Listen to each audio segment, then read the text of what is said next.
Assalamualaikum warahmatullahi wabarakatuh. Alhamdulillahilladzi hadana li hadza ma kunna linahtadiya laula an hadanallah. Asyhadu an la ilaha illallah wa asyhadu anna Muhammadan abduhu wa rasuluh. Allahumma shalli wa sallim ala nabiyyina Muhammad wa ala alihi wa sahbihi wa man wala amma ba'd. Para jamaah yang dirahmati Allah, alhamdulillah pagi ini kita bisa bertemu lagi dan mudah-mudahan pertemuan ini menjadi pertemuan yang mendapatkan ridho dari Allah Subhanahu wa taala. Amin. Para jamaah yang dirahmati Allah, memang kalau kita mau jujur, banyak hal yang selama ini kita coba untuk kita raih. Ternyata belum bisa kita raih bukan karena kita tidak mau, tetapi memang Allah belum memberi sesuatu yang kita perhitungkan. Pada saatnya sudah tepat kita raih. Nah, perhitungan manusia untuk bisa melihat sesuatu itu seringkali diperhitungkan manusia itu dengan perhitungan yang sangat eksak. Seperti rumus matematika yang sebegitu rupa akan menghasilkan sesuatu yang pasti seperti apa yang diharapkan. Padahal apa yang di dalam hidup itu kita alami tidak semuanya matematis seperti ketika kita menghitung sesuatu dengan rumus matematika yang sudah serba pasti. Banyak ketidakpastian, bahkan yang sering saya sampaikan itu dengan kelakar, hidup ini selalu akan menghadapi kepastian tentang ketidakpastian. Kita itu mendapatkan ketidakpastian yang pasti akan kita dapatkan di dalam hidup ini. Bahkan sesuatu itu sedemikian rupa berubah sedemikian cepat tanpa bisa kita perhitungkan sebelumnya. Dan kita kadang-kadang heran, kok bisa seperti ini? Nah, itulah hidup. Semuanya bisa cepat berubah dan dinamikanya sebegitu rupa tidak bisa kita perhitungkan secara pasti. Nah, ada rahasia-rahasia di balik apa yang kita perhitungkan yang ternyata meleset. Dan itulah yang namanya qadarullah atau ketentuan Allah yang tidak bisa kita pastikan dari sisi diri kita sebagai manusia yang menjadi hamba Allah yang selalu tunduk pada hukum-hukum yang telah ditetapkan Allah. Nah, para jamaah yang dirahmati Allah, disinilah saya ingin bicara tentang sesuatu yang memang saat ini menjadi keprihatinan saya utamanya dan keprihatinan teman-teman yang selama ini dalam diskusi-diskusi selalu melahirkan simpulan-simpulan yang tidak sederhana. Ada pertanyaan begini, Allah Subhanahu wa taala itu mengatakan bahwa umat Islam itu menjadi khair ummah. Ini sebuah keharusan. Tetapi kenyataannya kan tidak selalu menjadi seperti itu. Potensial ya yang selalu disampaikan oleh para mufasir, semua orang yang menjadi orang yang beriman itu akan menjadi orang yang pada saatnya menjadi khair ummah. Jadi orang-orang yang beriman itu punya potensi untuk menjadi khair ummah.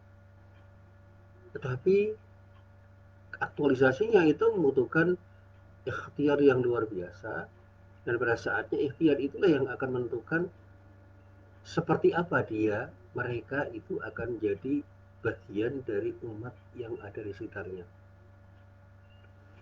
Meskipun seringkali para ustadz, para ulama itu mengatakan di dalam surat Ali Imran ayat 110 itu Allah menyatakan a'udzubillahi minasyaitonirrajim kuntum khairu ummah, itu mengisyaratkan sesuatu yang bersifat informatif. Anda semua ini, hai orang-orang yang beriman, adalah orang-orang yang disebut khair ummah, umat yang terbaik. Bagi siapa? Ukhrijat linnas, yang dilahirkan untuk manusia.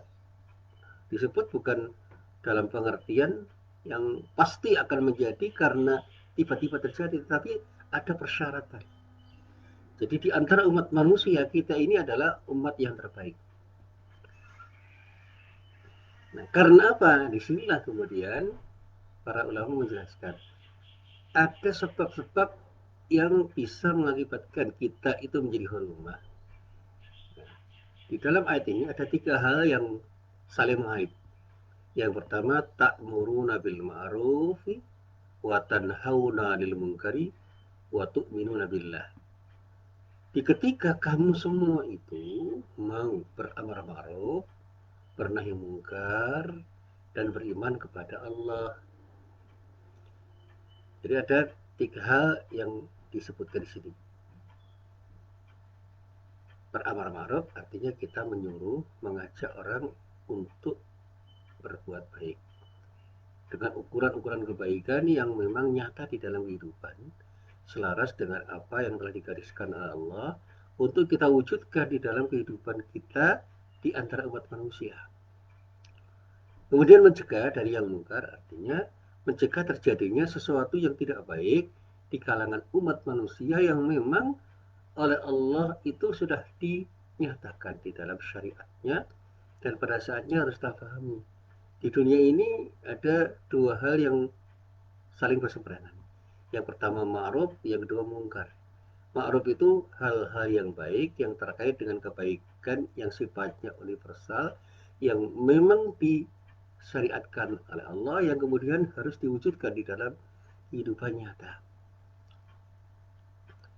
Nah, kebalikan dari itu adalah mungkar. Itu pengertian-pengertian yang mudah untuk kita pahami. Bahkan guru saya Pak Syafi'i Ma'arif itu mengatakan ma'ruf itu kebaikan-kebaikan yang menyejarah. Tidak sekedar sesuatu yang secara normatif baik, tetapi menyejarah dalam arti aktual, kebaikan yang aktual.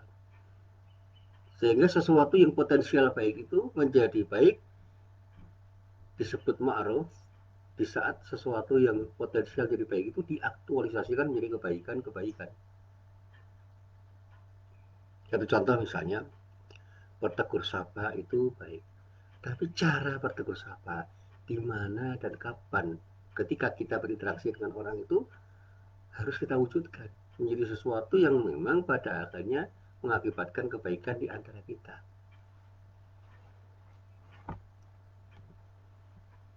Perintahnya adalah untuk bertegur sapa, antara itu mengucapkan salam. Afsus salam itu menebarkan salam dalam pengertian verbal ya mengucapkan assalamualaikum. Tapi dalam pengertian yang lebih luas lagi itu adalah menebarkan kedamaian. Nah, bagaimana kita menebarkan kedamaian di antara umat manusia? Ya kita wujudkan menjadi sesuatu yang mewujud menjadi kedamaian. Sehingga di ketika kita melakukan sesuatu yang kemudian sesuatu yang kita lakukan itu justru mengakibatkan ketidakdamaian, ketidakdamaian atau perseteruan di antara kita, nah itu bukan sesuatu yang ma'ruf, maka kemudian harus kita koreksi. Ada apa dengan apa yang kita lakukan sehingga apa yang kita inginkan menjadi sebuah kedamaian justru berakibat menjadi ketidakdamaian, menjadi chaos, kerusuhan, keresahan, kegelisahan, dan sebagainya. Ada satu contoh yang sering kali saya sebutkan. Saya itu ingin berbuat baik pada orang. Tapi salah pahami sehingga apa yang saya inginkan itu menjadi sesuatu yang berseberangan dengan apa yang saya inginkan karena orang menyalahpahami apa yang saya inginkan ketika saya ingin berbuat baik pada orang lain itu.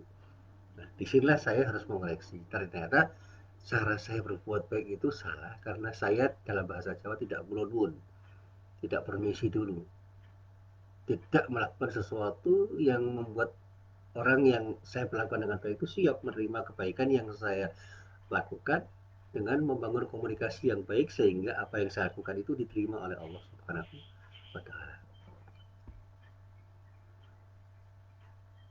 sebagai amal soleh dan pada saatnya juga sekaligus diterima oleh orang yang saya melakukan dengan baik itu oleh mereka dan pada saatnya mereka mengapresiasi apa yang kita lakukan. Jadi ada hubungan vertikal di ketika kita berbuat sesuatu dan juga ada hubungan horizontal. Kita berniat baik dan insya Allah Allah akan menilai niat baik kita itu dengan penilaian yang baik. Tetapi niat baik kita itu belum tentu dipahami baik oleh orang. Sehingga dikatakan itu tidak ma'ruf atau kurang baik. Sehingga saya harus mengoreksi apa yang harus saya lakukan kepada orang itu dengan cara yang berbeda sehingga orang itu bisa menerima kebaikan yang saya tawarkan. Dan ini terjadi bukan hanya pada orang-orang yang punya hubungan jauh dengan diri kita, tapi juga bisa kita lakukan pada orang-orang yang punya hubungan dekat dengan diri kita. Saya sebagai laki-laki pada perempuan, saya sebagai suami pada istri, saya sebagai bapak kepada anak, saya sebagai dosen kepada para mahasiswa saya, sebagai guru pada murid. Belum tentu maksud baik kita itu akan dipahami baik oleh orang lain, sehingga kebaikan yang kita maksudkan itu tidak dipahami secara tepat oleh orang lain dan bahkan disalahpahami, sehingga yang terjadi mereka tidak bisa mengapresiasi apa yang kita lakukan, padahal sesuatu yang kita lakukan itu kita maksudkan demi kebaikan mereka yang berinteraksi dengan diri kita. Nah, disinilah kemudian juga kita akan melihat bagaimana kita itu diminta untuk mencegah terjadinya kemungkaran atau ketidakbaikan yang pada akhirnya itu menciptakan sesuatu yang tidak damai, tidak nyaman, tidak tentram, dan bahkan menciptakan chaos di antara umat manusia, dan bahkan kemudian menciptakan sesuatu yang melanggar prinsip-prinsip syariat. Satu contoh yang paling sederhana itu adalah ketika kita itu melakukan tindakan-tindakan yang buruk di masyarakat. Apa? Misalnya membuat berita bohong atau menginformasikan kebohongan kepada orang, kalau yang sekarang disebut dengan hoax. Nah, kebohongan publik yang kita lakukan itu, yang kemudian kita siarkan, kita viralkan, itu adalah sesuatu yang berpotensi melahirkan keburukan demi keburukan. Dan itu yang disebut kemungkaran yang tidak boleh kita lakukan. Cegah untuk membuat seperti itu, dan bahkan kita harus berupaya mencegah terjadinya kemungkaran-kemungkaran yang dilakukan orang lain. Jadi, kalau kaitannya dengan hoax, jangan menciptakan hoax, dan kita mencoba untuk mencegah agar orang lain tidak melakukan tindakan yang sama, itu membuat hoax-hoax yang lain, dan bahkan bagaimana kita mendidik masyarakat, melakukan proses edukasi agar masyarakat itu tidak percaya pada hoax, berita-berita bohong, dengan semakin mencerdaskan mereka yang bisa menyaring berita dari siapapun dengan cara apapun, insya Allah masyarakat itu tidak akan bisa dipecah belah karena hoax-hoax yang terjadi. Misalnya, itu satu contoh kasus saja.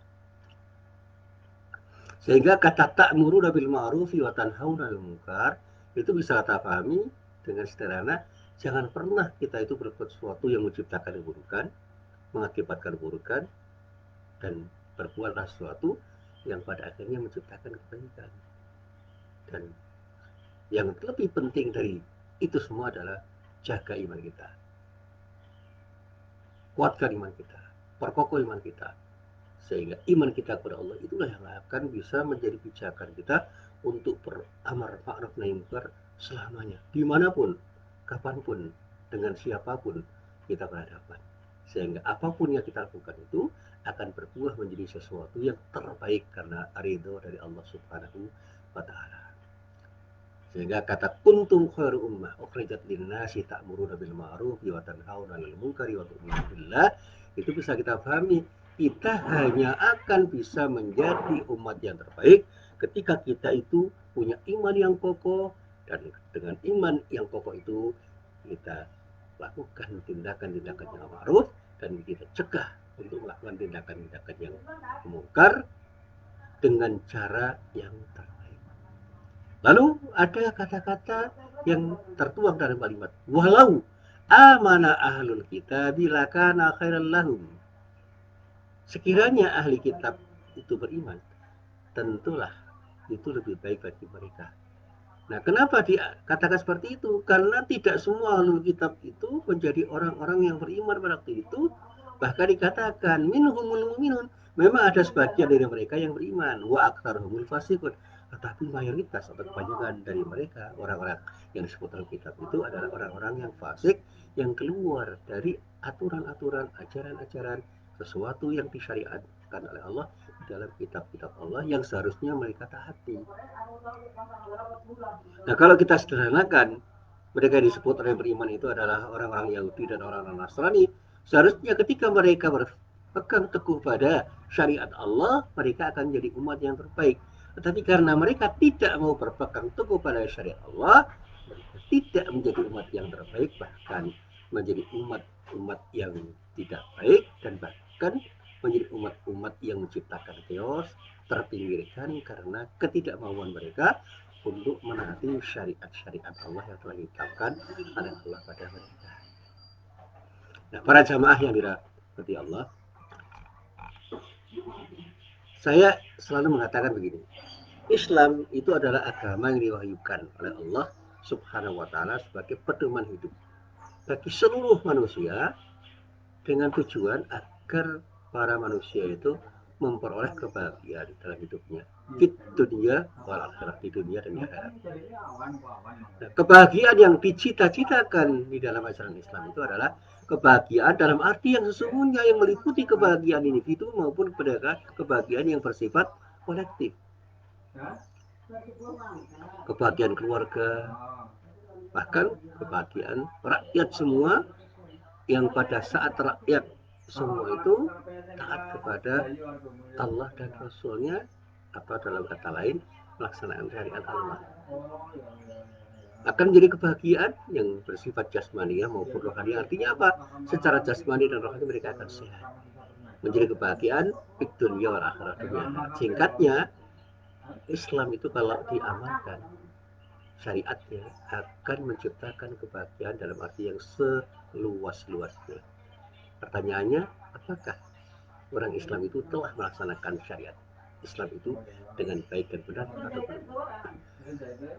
Oleh karena itu, ajaran Islam itu sering disampaikan oleh para ulama adalah ajaran yang komprehensif, yang meliputi segala aspek kehidupan manusia. Islam mengandung ajaran tentang ibadah kepada Allah. Islam juga menyangkut ajaran-ajaran atau menawarkan ajaran-ajaran yang akan menciptakan kesejahteraan sosial, ekonomi, akan menciptakan budaya yang baik, akan bisa mengakibatkan orang itu akan memiliki nilai-nilai yang luhur, dan pada saatnya kehidupan manusia itu akan menjadi kehidupan yang bermartabat dan berkemajuan. Ini kata para ulama yang klise. Tapi lebih dari apa yang dikatakan oleh para ulama, saya selalu mengatakan janji Allah itu pasti benar. Ketika kita mengamalkan Islam itu secara penuh, secara kafah, insya Allah kita akan menjadi orang-orang dan kelompok orang yang tidak hanya bermanfaat pada diri kita, tetapi juga bermanfaat pada orang lain. Tidak hanya mendapatkan kemanfaatan duniawi, tetapi juga mendapatkan kemanfaatan ukhrawi. Nah, sejalan dengan ajaran Islam yang menekankan arti pentingnya misalnya iman, amar orang yang mungkar, mestinya umat Islam itu menjadi orang yang punya greget, punya keinginan kuat untuk bisa merefleksikan iman yang tumbuh di dalam dirinya itu menjadi sesuatu yang baik dan bisa mencegah sesuatu yang tidak baik. Dan kata-kata khair ummah yang ada di dalam ayat 110 pada surah Al-Imran itu harus menjadi sesuatu yang menginspirasi umat Islam. Jadi ketika mereka itu betul-betul punya iman yang kokoh dan bersedia untuk beramal ma'ruf nahi munkar, tidak ada kata lain yang bisa kita katakan kita akan bisa menjadi khair ummah, umat yang terbaik. Nah, saya sampaikan dalam bahasa yang sederhana begini. Bagian pertama dari ayat itu menjelaskan bahwa umat Islam itu adalah umat yang terbaik yang dilahirkan dalam sejarah kehidupan manusia. Sedangkan bagian kedua dari ayat itu menjelaskan tentang sebab kenapa mereka disebut sebagai khairul ummah atau umat yang terbaik. Argumen yang sering saya kemukakan begini. Orang Islam itu menjadi umat yang terbaik disebabkan karena mereka itu mau mengokohkan imannya dan merefleksikan imannya pada sesuatu yang ma'ruf dan mencegah atau menjauhkan dirinya dari sesuatu yang mungkar dalam pengertian yang tepat. Tadi saya sampaikan yang ma'ruf itu adalah kebaikan-kebaikan yang universal, sebaliknya adalah kemungkaran yang pada saatnya dikatakan oleh guru saya dari Pak Syafi'i Ma'arif, kita harus bisa menciptakan kebaikan-kebaikan Islam yang betul-betul menyejarah di dalam kehidupan.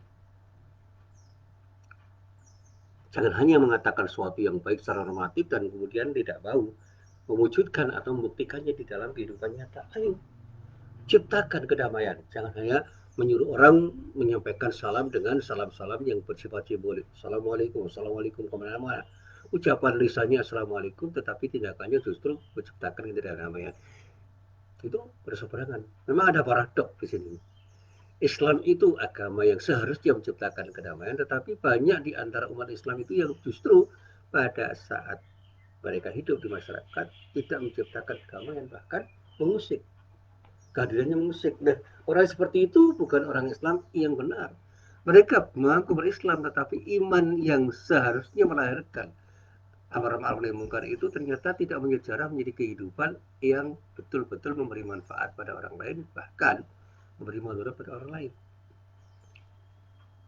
Orang-orang Islam yang seperti itu sering saya sebut sebagai muslim simbolik, bukan muslim substantif. Ini meminjam pernyataan Az-Zumardi Azro di dalam beberapa tulisannya. Nah, sejalan dengan ayat yang terdapat di dalam surah Ali Imran ayat 110 itu, ada ayat lain yang dinyatakan oleh Allah di dalam firman-Nya di dalam surat Ali Imran ayat 104, wal takum minkum ummatu yad'una ilal khairi wa ya'muruna bil ma'rufi wa yanhauna 'anil munkari wa ulaika humul muflihun.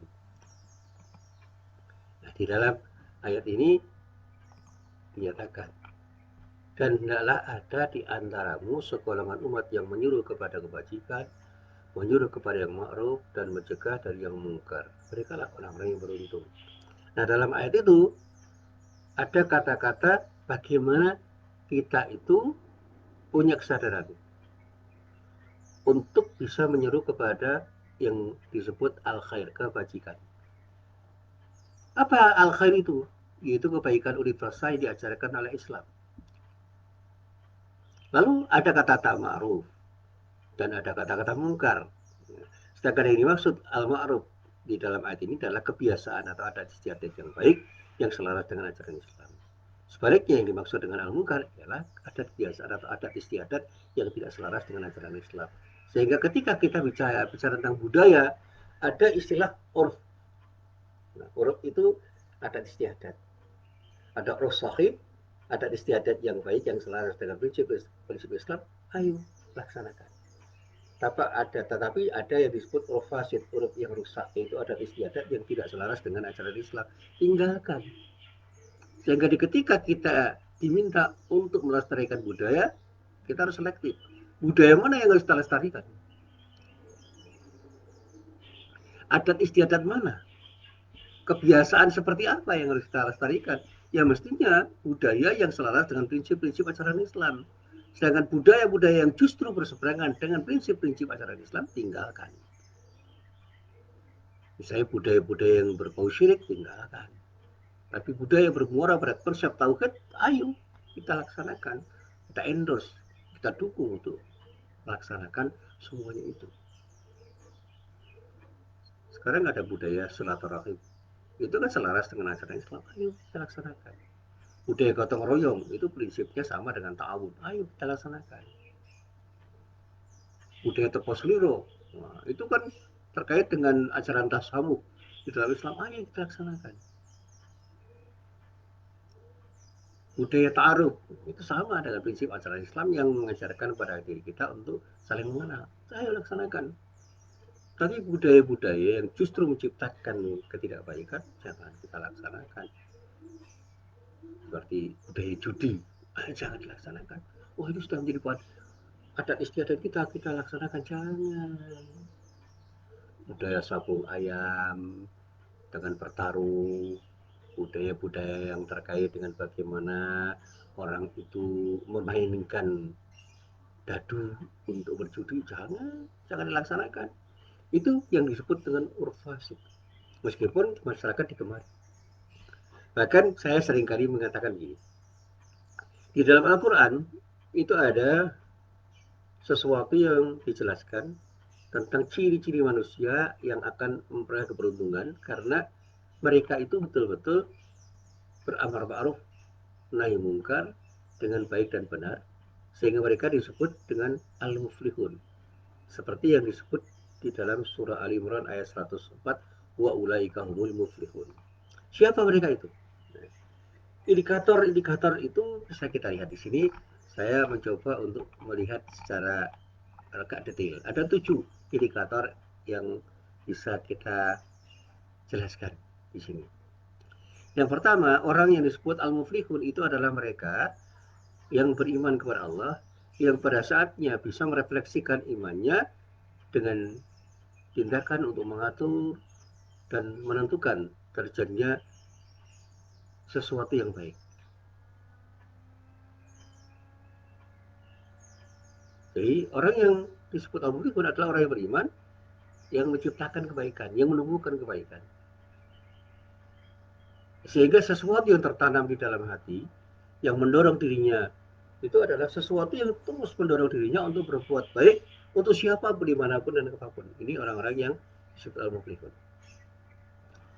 Nah, dalam wilayah ta'abudi ibadahnya kepada Allah secara vertikal, orang itu ketika beribadah seperti sholat, mereka akan melaksanakan sholat dengan khusyuk. Mereka selalu tunduk dan patuh kepada Allah, baik lahir maupun batin, untuk mengagungkan asma Allah di dalam sholatnya, sehingga sholatnya itu betul-betul dinikmati sebagai sebuah ibadah yang seolah-olah pada saat mereka itu sholat, mereka seolah-olah bertemu dengan sang kekasih untuk berdialog. Sehingga mereka menikmati sholatnya. Sholat demi sholat itu mereka nikmati dengan baik dan benar. Yang ketiga, orang-orang itu bisa meninggalkan sesuatu yang sama sekali nggak berguna. Baik sesuatu itu berupa perkataan maupun perbuatan. Bahkan orang itu tidak mau menyia-nyiakan waktunya untuk melakukan perbuatan yang tidak berguna. Nah, ini yang selalu saya mengusir diri saya. Saya sadar kok bahwa di dalam hidup saya itu banyak waktu yang saya sia-siakan. Artinya saya belum menjadi bagian dari al-muflihun. Karena apa? Dalam beberapa hal saya masih menyia-nyiakan waktu saya untuk sesuatu yang sebenarnya tidak berguna. Yang itu dulu pernah disampaikan oleh guru saya. It's to do for nothing. It's to do for nothing. Muslim, kamu jangan melakukan seperti itu. Itu sesuatu yang mubadir, itu sesuatu yang tidak berguna. Ayo, gunakan waktu Anda itu untuk sesuatu yang berguna.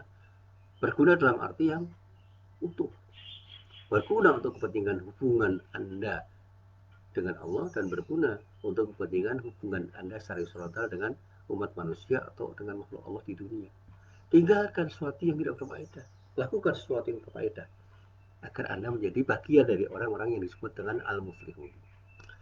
Yang keempat, orang-orang yang disebut al-muflihun adalah orang-orang yang bisa memberikan sebagian hartanya dengan cara menunaikan zakat dan sebagainya sebagai cermin kasih sayang dan kepedulian kepada sesama manusia. Karena apa? Kepedulian orang untuk bisa berbagi pada sesama itu harus bisa melahirkan keinginan orang itu untuk bersedekah dengan hartanya. Bahkan di dalam berbagi itu kan tidak terbatas dengan harta dalam pengertian duit, tetapi bisa jadi dengan apapun yang bisa memberi faedah kepada orang yang kita beri. Yang kelima, orang-orang yang disebut al-muflihun itu adalah orang yang punya kemampuan untuk mengendalikan syahwatnya dari godaan-godaan setan. Sehingga apapun godaan setan itu selalu dia katakan tidak. Itu orang yang mampu mengendalikan syahwatnya sehingga bahkan kemudian dia bisa mengalahkan setan dengan godaan-godaan itu untuk tetap menjadi orang yang beramal saleh. Yang keenam, orang-orang yang disebut dengan al-muflihun itu adalah orang-orang yang mampu memelihara amanah dan menunaikan janjinya atau menepati janjinya baik kepada Allah maupun kepada sesama manusia. Dan yang terakhir, orang-orang yang disebut dengan orang-orang yang beruntung itu adalah orang-orang yang bisa memelihara kelestarian sholatnya di dalam kehidupan. Dalam arti melakukan sholat secara istiqomah pada waktu-waktu yang telah ditetapkan dan kemudian merefleksikan nilai-nilai sholatnya di dalam kehidupan sehingga dia betul-betul tercegah dari perbuatan-perbuatan fahsyah dan mungkar, perbuatan keji dan mungkar. Dan disebut di dalam bahasa sederhana, orang-orang yang benar-benar sholatnya dan betul-betul menjaga sholatnya itu adalah orang-orang yang tidak pernah berbuat tidak baik sekecil apapun karena selalu ingat kepada Allah Subhanahu wa Ta'ala. Nah, para jamaah yang dirahmati Allah, endingnya akhir dari semua yang saya jelaskan itu, kalau kita ingin mencoba untuk melanjutkan apa yang kita pahami dari ayat yang saya bacakan tadi, yaitu pada surah Al-Imran ayat 111, 10 dan surah Al-Imran 104. Mari kita renungkan kembali firman Allah yang ada di dalam surah Al-Mu'minun mulai ayat 1 sampai ayat 11 yang mengisyaratkan bahwa kita itu akan menjadi orang-orang yang akan mendapatkan surga Firdaus ketika kita itu memenuhi persyaratan-persyaratan yang telah ditetapkan oleh Allah, sebagaimana ketika kita ingin menjadi orang yang terbaik, jadilah orang-orang yang betul-betul bisa menjaga imannya dan memperkokoh imannya. Dan pada saat kita punya iman yang kokoh, jadikan diri kita menjadi orang-orang yang selalu bersedia beramal ma'ruf nahi munkar dimanapun, kapanpun, dan dalam keadaan apapun. Jadi dimanapun dan kapan kita berada, jadilah orang yang selalu bersedia untuk beramal ma'ruf nahi munkar dengan kekokohan iman kita kepada Allah Subhanahu wa taala.